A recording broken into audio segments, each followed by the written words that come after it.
BJP लगातार कांग्रेस सांसद राहुल गांधी को घेरने की, उनकी छवि को खराब करने की कोशिश में लगी रहती है, लेकिन उसके मंसूबे नाकाम और बेअसर साबित होते दिखाई देते हैं।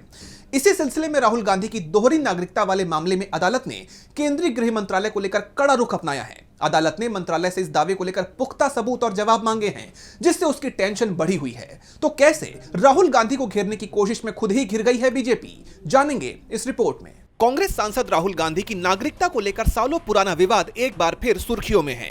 इलाहाबाद हाई कोर्ट की लखनऊ बेंच ने इस मामले में कड़ा रुख अपनाते हुए केंद्रीय गृह मंत्रालय से पुख्ता सबूत और जवाब मांगा है।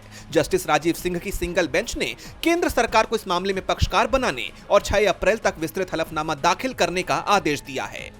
इस सुनवाई के दौरान अदालत में काफी गहमा गहमी रही। गृह मंत्रालय की तरफ से कुछ गोपनीय दस्तावेज बंद लिफाफे में पेश किए गए, जिसे देखने के बाद कोर्ट ने मामले की गंभीरता को देखते हुए सरकार से स्पष्ट रिकॉर्ड्स मांगे हैं।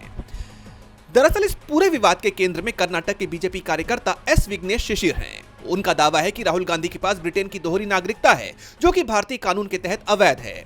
शिशिर ने राहुल गांधी के खिलाफ पासपोर्ट एक्ट और सरकारी गोपनीयता कानून के तहत एफआईआर दर्ज करने की मांग की है। हालांकि विपक्ष का साफ कहना है कि यह याचिका पूरी तरह से राजनीतिक दुर्भावना से प्रेरित है। कांग्रेस और अन्य विपक्षी दलों का कहना है कि जब जब राहुल गांधी जनहित के मुद्दों पर सरकार को घेरते हैं, तब तब उनकी छवि को खराब करने के लिए ऐसे पुराने और बेबुनियाद विवादों को हवा दे दी जाती है।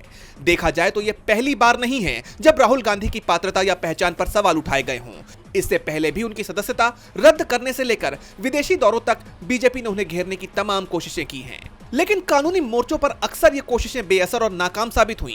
राजनीतिक जानकारों का मानना है कि दोहरी नागरिकता का ये दांव भी आखिरकार फेल हो सकता है, क्योंकि अब तक इसके कोई ठोस न्यायिक प्रमाण सार्वजनिक नहीं हो सके हैं। अब अगली सुनवाई 6 अप्रैल को होगी। अगर गृह मंत्रालय पुख्ता सबूत पेश नहीं कर पाता है, तो यह बीजेपी के लिए एक बड़ा बैकफायर साबित होगा और विपक्ष का यह दावा फिर सच होता दिखेगा कि सरकार जांच एजेंसियों और अदालती प्रक्रिया का इस्तेमाल सिर्फ और सिर्फ राजनीतिक विरोधियों को डराने के लिए करती है। डीबी लाइव की रिपोर्ट।